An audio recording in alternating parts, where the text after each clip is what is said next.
नमस्कार दोस्तों, आज हम शुरू करने वाले हैं ट्रिग्नोमेट्रिक टेबल। वैसे तो 10th क्लास एनसीईआरटी का टॉपिक है, लेकिन कॉम्पिटिटिव एग्जाम्स में भी इसकी बहुत जरूरत पड़ती है। तो आपको बिल्कुल भी रट्टा मारने की जरूरत नहीं है, बहुत सिंपल तरीका इसको देखते हैं, एक ही बार में आप इसे अच्छे से क्लियर कर सकते हैं। Sine, cos, tan, cot, sec, cosec, there are 6 trigonometric ratio, 6 त्रिकोणमितीय अनुपात होते हैं। इनकी वैल्यू आप निकालते हैं 0, 30, 45, 60, 90 पे। इनके अलावा भी एंगल होते हैं, 90 से ऊपर भी वैल्यूज निकल सकती हैं, लेकिन वो हमारे 10th क्लास का सिलेबस नहीं होता, टेबल केवल इसी की पढ़ते हैं हम। तो सबसे पहले आप ऊपर लिखेंगे 0, फिर लिखेंगे 1, फिर 2, फिर 3 और फिर 4, और सब में 4 का डिवाइड कर दो। सब में 4 का डिवाइड कर दो, जो भी इसमें से हो पाए डिवाइड उसको करके लिख लो। तो 0/4 का मतलब क्या होगा, यहाँ पे 0, ये डिवाइड होता नहीं, 1/4 ही रहेगा। ये 2/4 को क्या लिख सकते हो, कैंसिल करके 1/2, ये भी ऐसे ही रहेगा। और 4/4 को क्या लिखा जा सकता है, 1।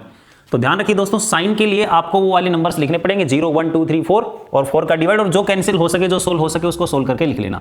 साइन निकालने के लिए आपको रूट करना पड़ेगा, ऊपर जो नंबर्स उनका रूट करना पड़ेगा। तो 0 का रूट कितना होगा दोस्तों, 0। 1/4 का रूट करते हैं, 1/4 का रूट करेंगे, 1 का 1 हो गया और 4 का 2, तो 1/2। 1/2 का रूट करो, 1 का तो 1, 2 का नहीं होएगा तो आप रूट लगाकर छोड़ दें।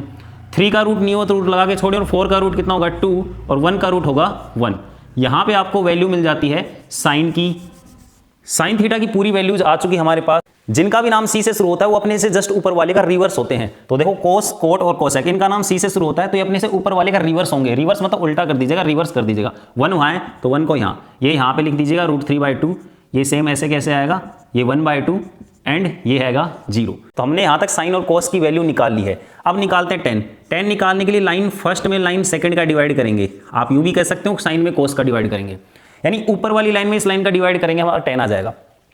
10 निकालते टाइम एक बात याद रखिएगा, 10 के लास्ट में जाकर के इन्फिनिटी यानी अनडिफाइंड लिख दीजिएगा, फिर यहाँ फर्स्ट में, फिर यहाँ लास्ट में, फिर यहाँ फर्स्ट में। ऐसे लिखने से आप एक बहुत इंपॉर्टेंट काम है, बहुत जल्दी कर दोगे। तो 10 के लास्ट में इन्फिनिटी, कोट के फर्स्ट में, सेक के लास्ट में, कोसेक के फर्स्ट में। यूं पैटर्न रखिएगा याद, इसको गड़बड़ मत करिएगा। ये करने से आप इस टेबल को और सिंपल तरीके से सोल्व करने वाले हैं। 10 निकालने के लिए मेरे को पहली लाइन में दूसरी लाइन का डिवाइड करना है। 0 में 1 का डिवाइड करूं, 0। अब इसमें इसका डिवाइड मैं करके बताता हूं। 1/2 में डिवाइड करेंगे √3/2 का, तो नीचे दोनों सेम है, कैंसिल होने के बाद क्या बचेगा, 1/√3। यहाँ ये और ये आपस में डिवाइड होंगे, यानी 1/√2 में 1/√2 का डिवाइड करेंगे, ये दोनों कैंसिल, 1/1 क्या देगा आपको, 1। और इसमें इसका डिवाइड करेंगे √3/2 में 1/2 का, 2 से 2 कैंसिल, √3/1 यानी ओनली √3। नीचे 1 लिखना चाहो लिख सकते हो, अदरवाइज कोई दिक्कत नहीं है। और यहाँ 1/0 होता, 1/0 अनडिफाइंड फॉर्मेट होता है, इसलिए मैंने पहले ही आपको फिल करवा दिया था। का भी नाम सी से शुरू होता है, अपने से जस्ट ऊपर वाले का रिवर्स होते हैं। तो इन्फिनिटी यहाँ पे यानी अनडिफाइंड, फिर √3, फिर 1, फिर ये यहाँ पे 1/√3 और 0 यहाँ पे। ऐसे लिखने से हमने साइन, कोस, टेन, कोट तक की वैल्यू पता कर ली है। अब सेक के बारे में बता दूं, देखो कोस का उल्टा कर दो बिल्कुल, यानी मैं आप लिख देता हूँ कोस का उल्टा। उल्टा मतलब उसको यूं बदल दीजिएगा, कोस को यूं। 1 को बदल दोगे तो ये तो 1 ही रहेगा। 1 के नीचे क्या होता है दोस्तों, 1 होता है। इसको उल्टा भी करोगे तो ये 1/1 ही रहेगा, ठीक है। √3/2 का उल्टा क्या होगा, 2/√3।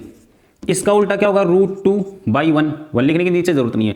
1/2 का उल्टा 2/1, फिर से 1 लिखने की जरूरत नहीं है, और हमने यहाँ भर रखा है। तो कोसेक आ गया, सी से नाम शुरू होता है, अपने से ऊपर वाले का उल्टा, इन्फिनिटी 2, √2, 2/√3 एंड ये 1। तो दोस्तों ये थी आपकी ट्रिग्नोमेट्रिक टेबल। एक बार खुद से आप जरूर प्रैक्टिस करिएगा, बहुत सिंपल है और आपको केवल 10th क्लास में ही नहीं, कॉम्पिटिटिव एग्जाम्स में भी काम आती है। ये था हमारा लेक्चर नंबर 2। मुलाकात करेंगे आप सब लेक्चर नंबर 3 में। जय हिंद, थैंक यू।